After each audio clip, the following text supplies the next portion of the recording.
Sorry.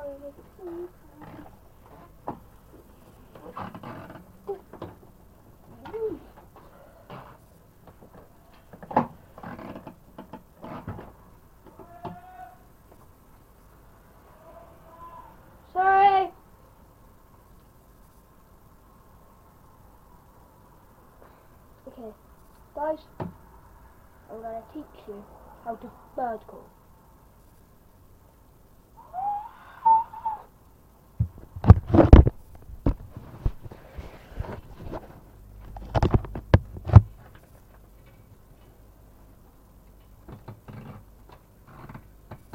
There's 3 simple steps how to do a bird call.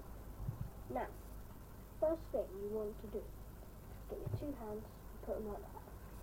Okay, like that. So then,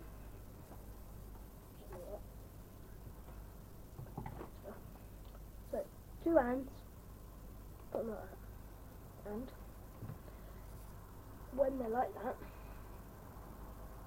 so that bit like that on the line, I'm just going to shut them. And you put them like that, which is like sort of angle, and you're going to shut them like that, so it's like, you know. Now, here's the tricky bit. Just going to make sure you can see me.